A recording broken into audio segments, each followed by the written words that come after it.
Today's show is brought to you by our sponsors at Betterment Advisor Solutions. If you happen to be thinking, there's got to be a better way to grow my RIA, you're not alone.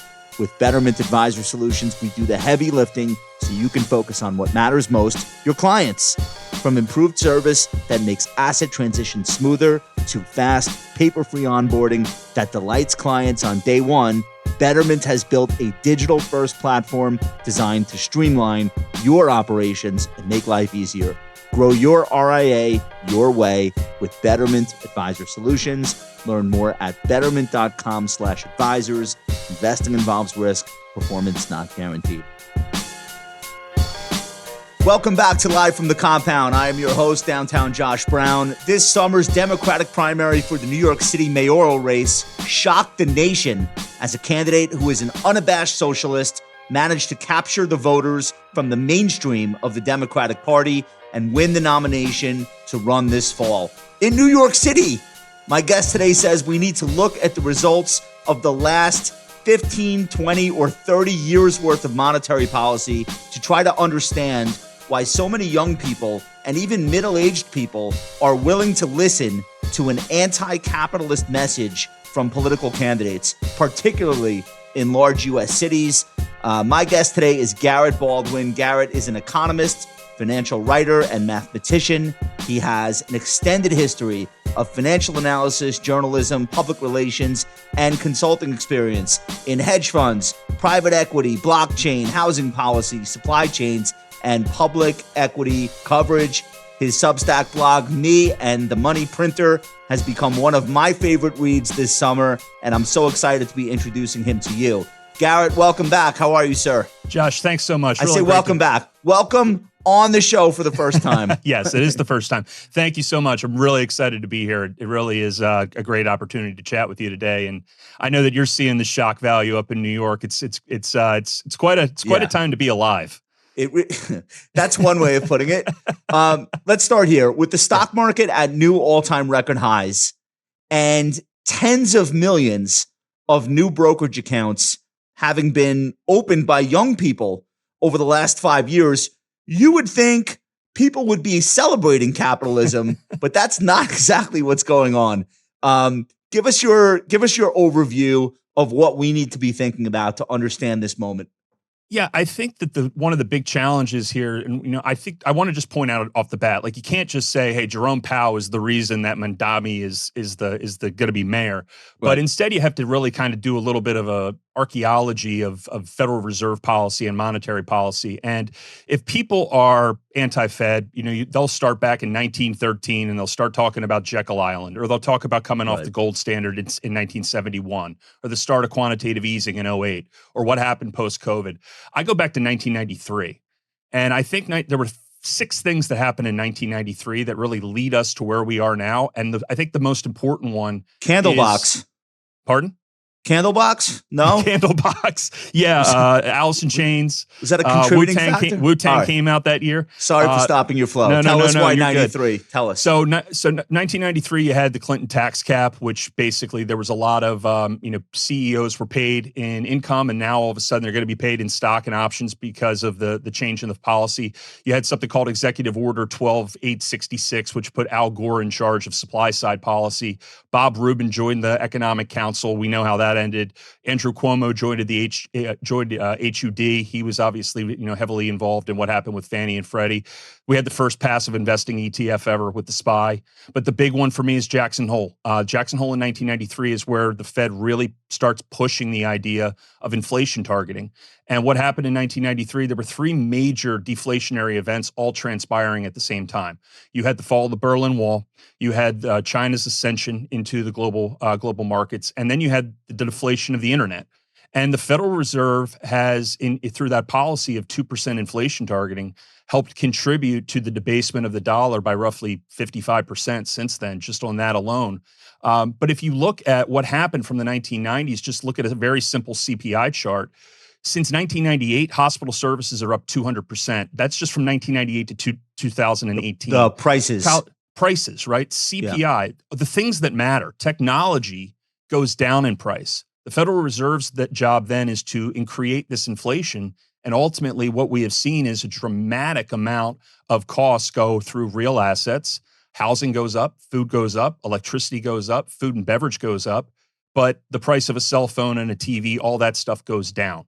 And the continued push on this, every time you see these markets, have a significant sell-off, a significant drop, the central bank steps in, or we see accommodation policy to help prevent deflation and help prevent a debt spiral. And as a result, we just end up pushing the markets higher. So at the same time, you have this entire system built on the back of constant inflation targeting, lots of leverage, asset prices continuing to rise, and a group of Americans who have never been able to partake in that asset price boom. And they look around, and I think the thing we were pointing out was there was a $29 sandwich in New York, and everybody turns around and says, you know what? My housing's up, my rent's up. I went to college. I'm not able to get this job that I wanted. Let's burn it down. And they're looking at Mondami saying, hey, you know what? At least your rent's going to be frozen and your buses are going to be free. Now, we know what happens when the government runs grocery stores. It doesn't end well. But at the end of the day, you have a generation of people who are looking around saying, I can't afford this, and I'm willing to just blow the whole thing up as a result. Yeah, I actually think it's multiple generations. I think so you have a stat where you point out that post that 1993 moment, and as a result of one of the changes that you mentioned, CEO to worker pay went from 100 to 1 to 400 to 1 in 6 years.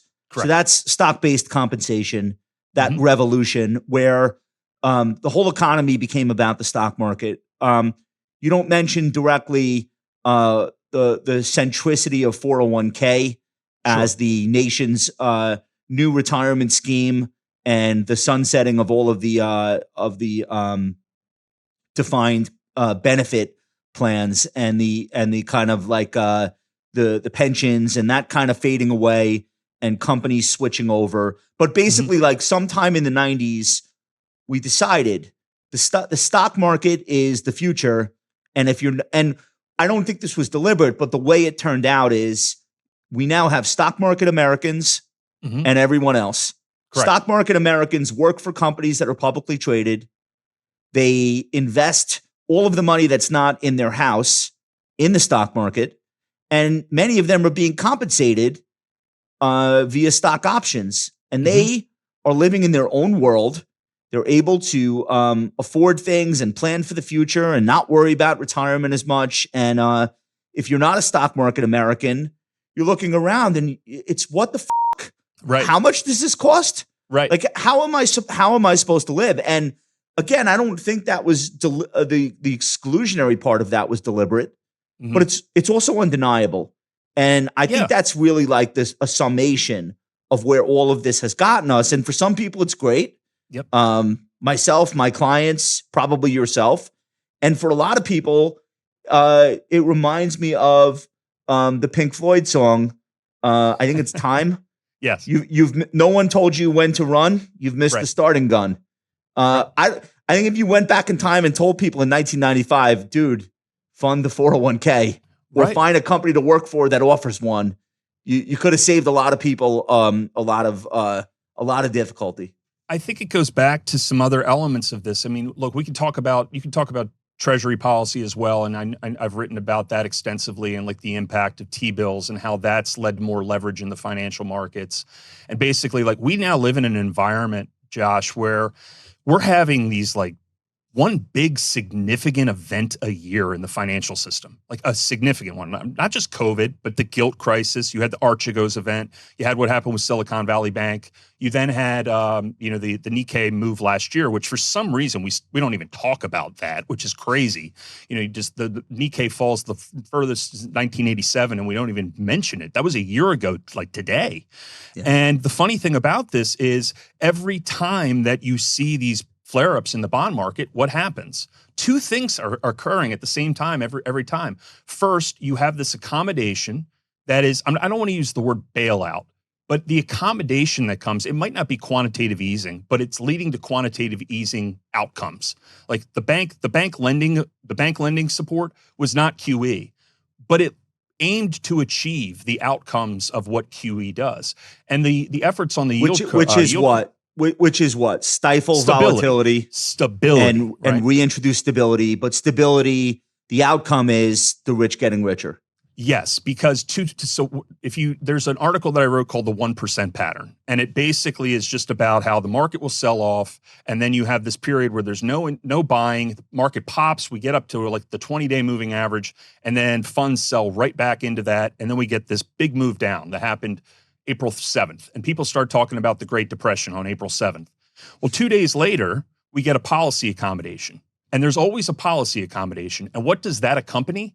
Massive levels of insider buying at the corporate level. The insiders have called the bottom of every single downturn since 2008, 2008, 11, 15, 18, 20, 22, 23, 24, and now 25. And they're stepping in and they're buying their own stocks and they're benefiting from it. While everyone else who thinks that this stock market is some like beautiful wealth machine, they're panicking. And they're selling on April 7th. And then the president comes out and says, great day to buy. And everybody buys at the same time. The policy is accommodative. And now all of a sudden the market, rips back to all-time highs within a period of 2 months. April 7th to me stands out because it's not really a policy accommodation. Sure. It's a softening of the rhetoric that had scared everyone starting at the end of March. Mm-hmm. And I do see your point. Like a really great example of all of this for me is the early 2023 bank panic revolving around Silicon Valley Bank and a couple of other banks that basically there was like an internet driven run on these banks. Right. But the end result is the FDIC, no act of Congress, no one votes on this. The right. FDIC just decides, remember when there was a $250,000 limit for us to insure deposits? It turns out there is no limit. No one's deposits will be affected. Right. We're going to resolve 3 or 4 of these stupid banks. We'll punish a couple of crypto banks while we're at it. Who's going to stop us? Right. And then all of a sudden it's like, oh, why would I panic? The FDIC just said everyone's good. That's like a really that's not the central bank. That's the FDIC, but it's the same kind of idea where like if you're wealthy in this country, you're probably not going to get screwed around with. True, and you're going to have a K-shaped recovery every single time. And the thing about this is, there was this period of time where I believe it was around the 7th or the 8th. Where Janet Yellen comes out and she says she's still doing her tour and she's over in Australia and she is asked about inflation and she blames supply chains, not the fact that they printed 40% of all dollars in existence after COVID. But she said, well, we had a number of hedge funds, leveraged hedge funds that were unwinding bond positions. And no one asks, wait, why are all these hedge funds loading up on the safe asset? And that's the one thing about this. It seems like every single crisis that we have is always around the safe haven asset. It's the gilt bonds. It's the 10-year treasury. And nobody had the forthright to forward thinking to say, hey, why is this basis trade there in the first place? Because you need $850 billion to ensure that we keep yields suppressed. Why are we doing all this stuff with the Genius Act in order to ensure that we have, this buying on these short-term T-bills? No one asks these questions. And the reality is that, yes, I believe you're right. This was not a similar type of policy move that they did, say, post-COVID or during 2008. But it certainly was enough to provide that stability and get people to stop freaking out about all the unwinding that was happening and having all correlations go to one, where bonds and stocks are falling at the exact same time. Is the genius of the Genius Act that by promoting this stablecoin ecosystem, we're introducing millions of new buyers for the T-bills that are supporting the stablecoins and comprising the portfolios of the stablecoin issuers? Is that what you're getting at? I think that's exactly what the end goal is here, right? To provide sounds stability. like a win-win. It does, sure. But there was a period of time, and I don't know if you remember this though, in like 2014. So I almost took a job with the USDA.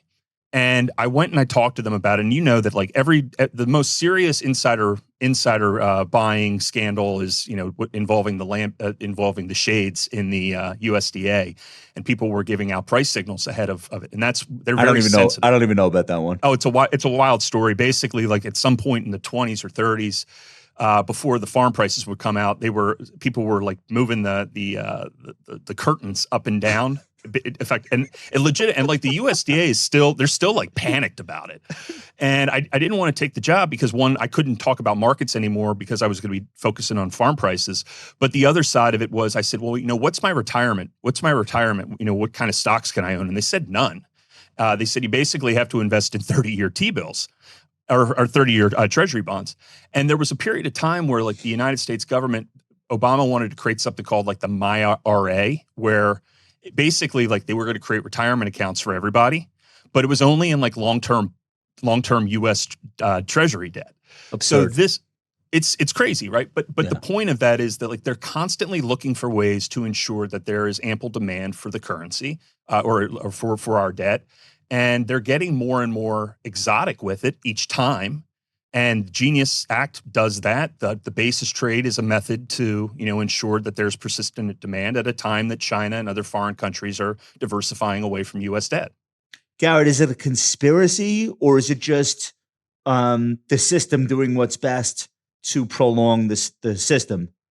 I think the thing that I always say is when you are looking at a system, judge it by its outcomes, right? So if the outcomes of the market are persistently to ensure stability and to bail themselves out, that's what the system's designed to do. And I don't think that it's a conspiracy. I just think that people in Washington really are political animals who are constantly looking to survive and advance. And once they're out of the Treasury Department or once they're out of the Fed, it's no longer their problem. We have data indicating that the number of millionaire households in this country is absolutely exploding in the current era. And it is not fair to say that the stock market is deliberately excluding the middle class or holding the middle class back from becoming the upper middle class or the upper class. Like that's happening all the time.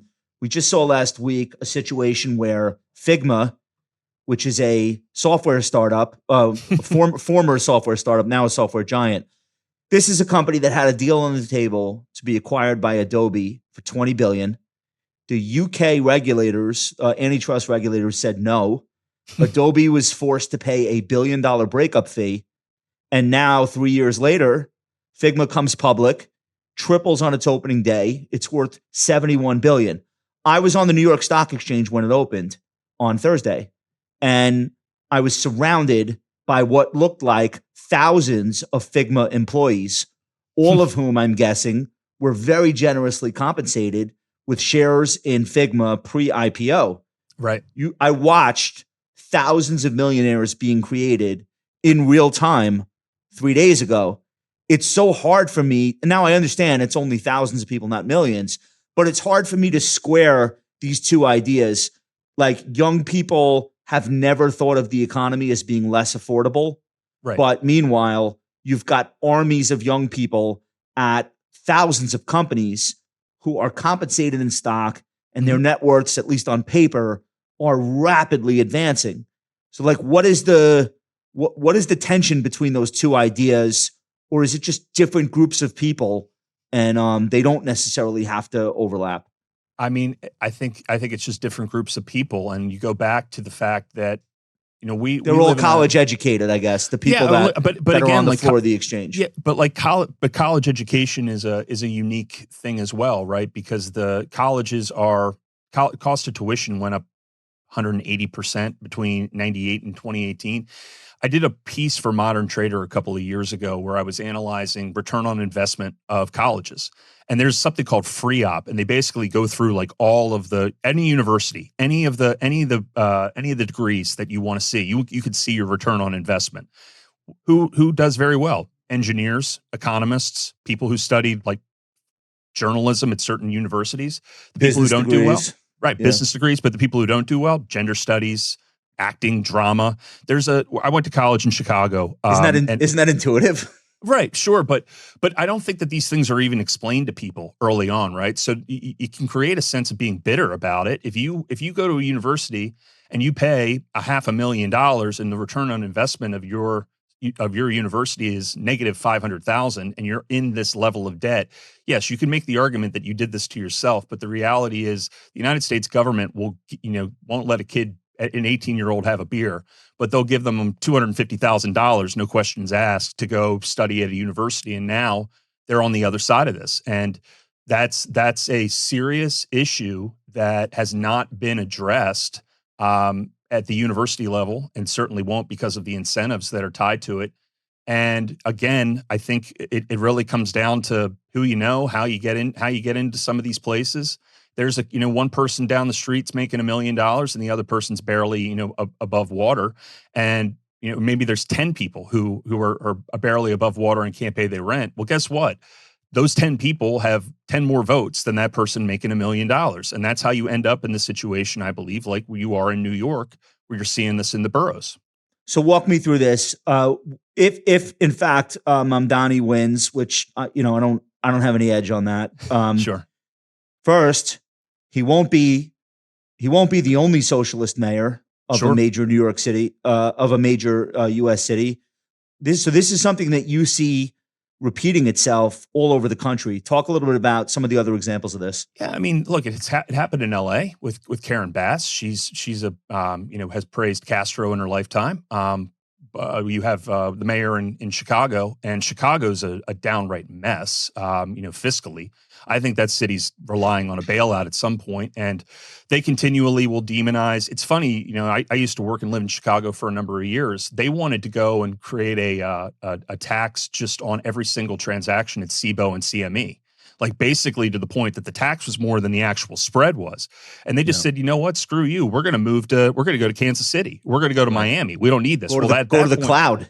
Or right, or the cloud. You don't need it. So, this phenomenon, I think the issue is you're seeing it in these cities. And I think there's one important point that I didn't point out.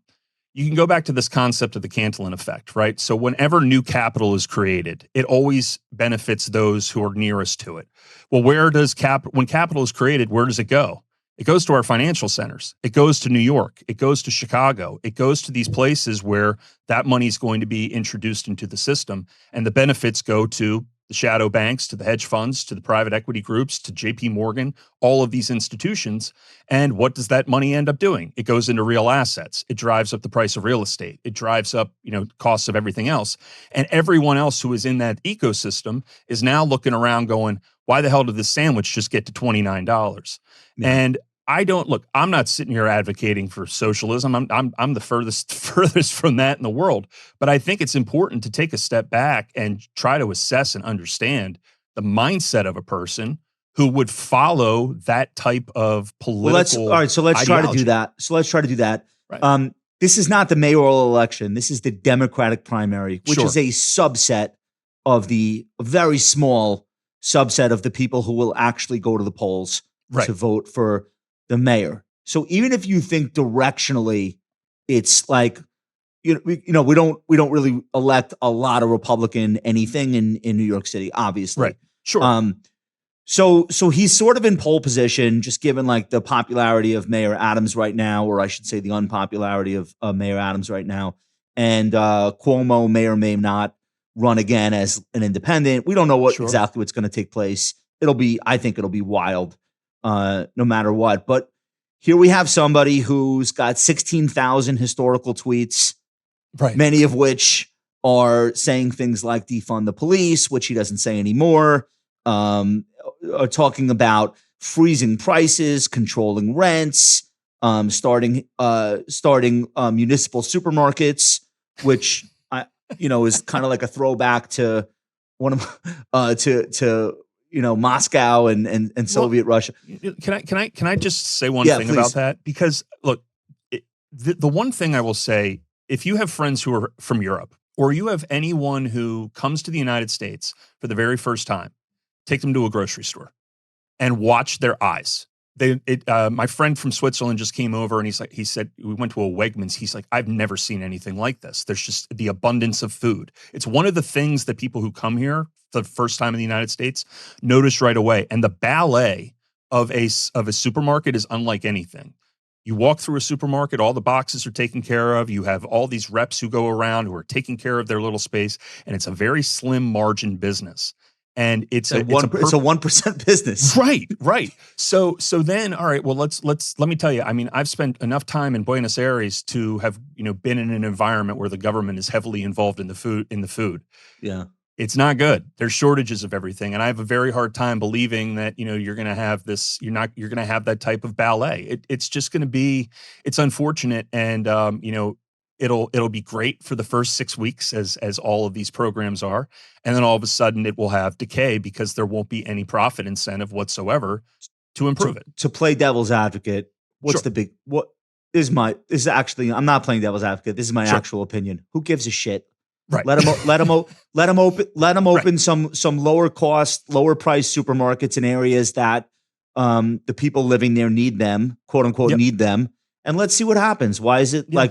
like of all the crazy shit we spend money on in New York City, is Right. that really the biggest risk we're going to take? Sure. What we're not saying is that all the Whole Foods have to convert. Right.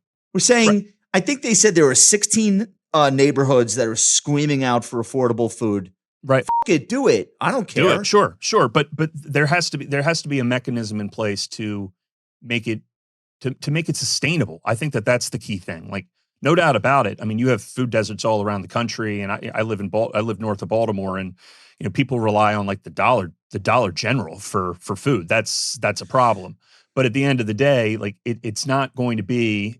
My thesis is, yes, it would be a big announcement, and then at the end of the day, it's just going to be there's not going to be a motive in place to keep this thing sustainable. I think the extreme right, the performative Twitter active right, is rooting for these supermarkets to be robbed. That's really that's what they Sure. really want to see is the supermarkets get looted so they can say, see, told you so. These places are food deserts for a reason. They don't deserve to have nice things.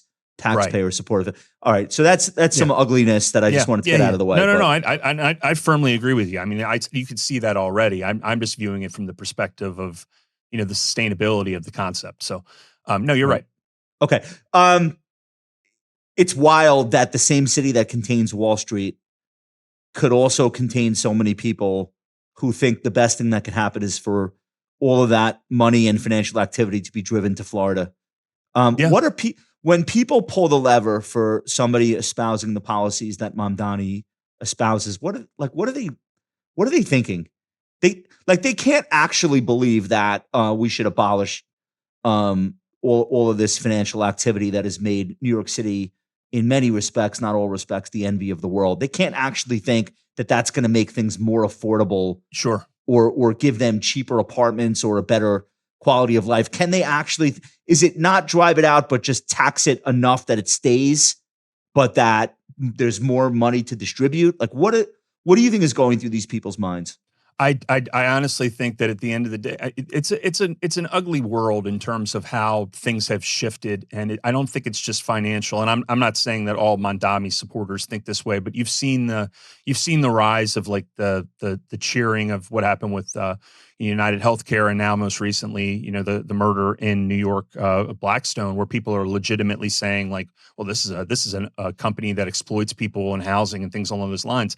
I think those people are still. I know that those events get amplified on social media. Sure, I think that's still fringe. sure. I don't. No, it is. I don't think those are commonly held beliefs that the United Health CEO had it coming. But it certainly is. It certainly has trickled into the world of the mainstream party. Elizabeth Warren said something along the lines of, violence is never the answer, and then said something along the lines of people can only be pushed so far. And this is where you get into these bigger and broader conversations that are uncomfortable. But the reality is that people look around, they see the economic policies that are in play, they see that they're not getting ahead, and they view it through the lens of there's got to be something different. Let's just try something different. I agree and with that. There were people they were interviewing a woman in New York, and they said to her, "Do you think that these are good ideas? Do you think that government-run grocery stores are ideas?" She goes, "No." And then she said, "Do you think that socialism would work in New York?" And she said, "No." And then they said, "Well, why did you vote for him?" And she said, "I just wanted to try something different." Which, yeah, that's just a human reaction of just, hey, let's try something different, even in the event that it ends up being worse. It's just, people are throwing their hands up. Garrett, part of me feels like it's a new version, but it's nothing new. Right. So the advent of the suburbs during the Cold War in the 50s and 60s, the age of Eisenhower, there were very deliberate policy choices that were meant to push people, middle-class people, out of the cities into the suburbs. They built the suburbs. They built the interstate highway system. And one of the big ideas behind all of that investment and policy was that once you own property, you're less susceptible to becoming a pinko. They wanted people to be property owners because renters are more susceptible to the message that capitalism is bad. I mean, this is well documented. It's not my theory. And they largely accomplished this. And unfortunately, they did this along racial lines, which is a whole other conversation that we don't have time for, but important. But the cities having young people who are not owners of anything, that as a result have Marxist leanings. This is not like a 2025 phenomenon. Sure. It's just come roaring back, I think, because of the inflation. And so I want to get back to the Fed's culpability here. Right. I think missing the moment in 2020 and 2021 and dismissing the rising costs of goods and services as being transitory is one of the all-time gaffes. And the Fed's had many. And it's not 100% on Powell, but he's the guy in the seat. I really think that that's the proximate cause of the Mamdani phenomenon now. Yeah. It's not that long ago that we had the highest rates of inflation in 50 years. I think you'd agree with that. No, I certainly agree. I think something fundamentally changed. Look, we had post 2008. You had QE. You had the strong relationship between the influence of quantitative easing and the performance of the S&P 500 from 2008 to 2020. Yeah. I think the social contract drastically changed after 2020. And once again, the idea that you have massive levels of inflation that, once again, do you necessarily believe that, that the CPI calculation, there's something called the Chapwood Index, for example, which is a private inflation measurement. I don't know if they do it anymore, but they were measuring it post-COVID. And basically all the Chapwood Index does is they go into major cities and they look at the price of the top 250 things that people buy. And the Chapwood Index shows that in the city of New York, the things that people buy have been increasing and compounding by at least 12% since 2017. I believe it.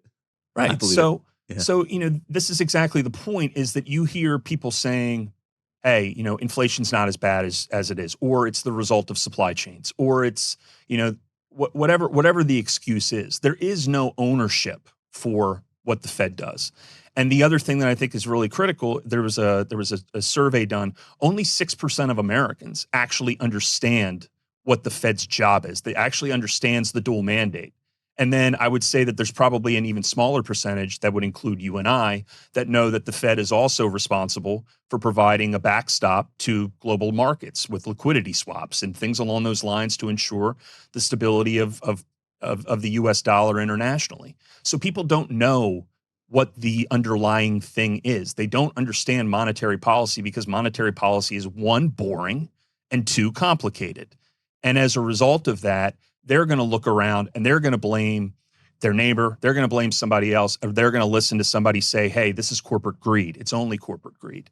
I think the Fed does not have control over things like the availability of how many apartments are being built in a city. Sure. I think the Fed can't do anything about the housing supply or lack thereof in 2022 in Yep. 2023 when everybody wanted to buy a home. Like I do think that there are huge components to the cost of living that Yep. fall outside of the purview of monetary policy, at least 100%. directly.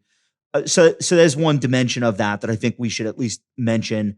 I also think New York and Miami are extremely unique, Mhm. given to the financialization of the societies of those places.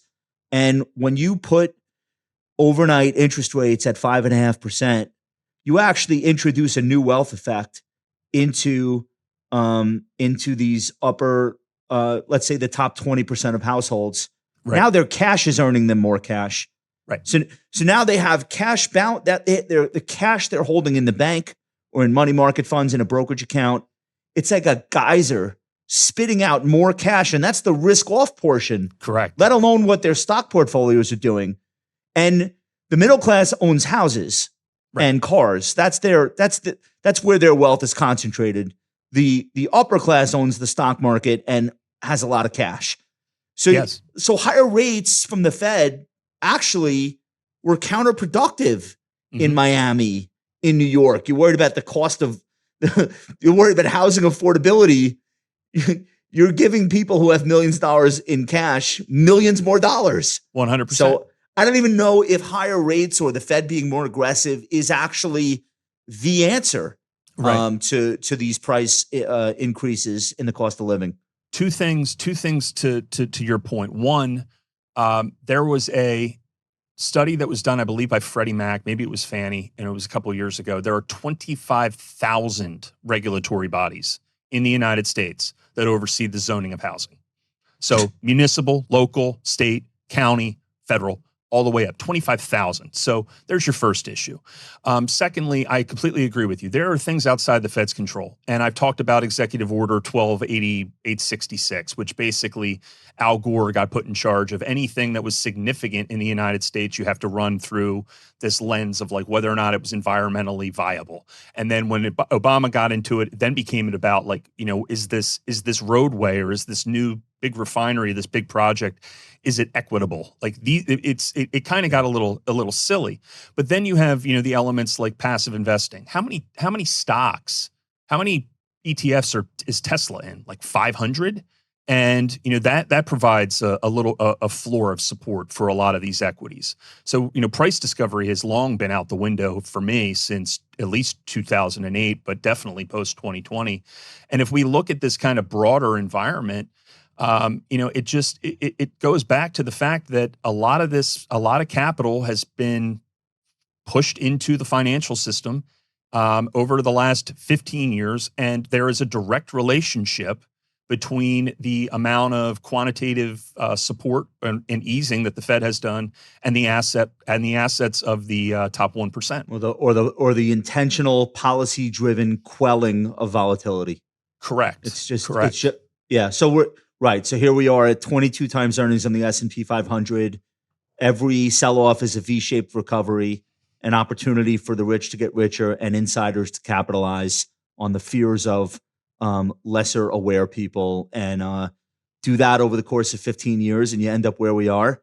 Yeah. And we'll have a communist running a city that contains Wall Street. And, all right, Garrett, we've gone long. You've got a gigantic brain, and I love to pick it. I'd love to have you back sometime. I want to tell people where they can get your insights on You're writing at a furious pace, by the way. What are you daily now? Yeah. So I write a lot. I write a morning piece that's a market breakdown. So just real quick, just to give you a recap. Yeah. I focus on three things at a very macro level. One is liquidity, and the way that I focus on that is Michael Howell's work and Posner's work. A lot of focus on the shadow banks and how that has been a real driver of equity markets for the better part of the last 15 years. And I highly recommend that. And then I focus on momentum. So momentum is basically a math equation of breakout stocks versus breakdown stocks. And when that goes negative, that reading, that's where I start to pay attention to what's something called the FNGD, which is an inverse ETF around FANG debt. And whenever this thing breaks out above its 20 and its 50-day moving average, be aware, nothing really good happens when that happens. And then I start looking for the opportunity for like a short-term bottom or a reversion. I look at when the insiders step in and they buy. And those are the three major things that I focus on each day. Where can people subscribe? Yeah. So Me and the Money Printer is the daily free, and we have a paid letter called the Capital Wave Report, which covers those three specific things. I'm also on TheoTrade. I do a morning show on TheoTrade at 8:45 every day as well. So I stay very busy. I love the markets. I view the. Are you having fun? I love it. Yeah. I mean, again, the story of the world's told through markets. So that's why I do what I do, and I think that's why you do what you do as well. 100%. It's been great talking with you, and we'll do it again sometime. Ladies and gentlemen, this has been Garrett Baldwin. Thank you so much for watching. Please go ahead and smash that like button. Make sure you're subscribed to the channel or the audio podcast, and we will talk to you soon.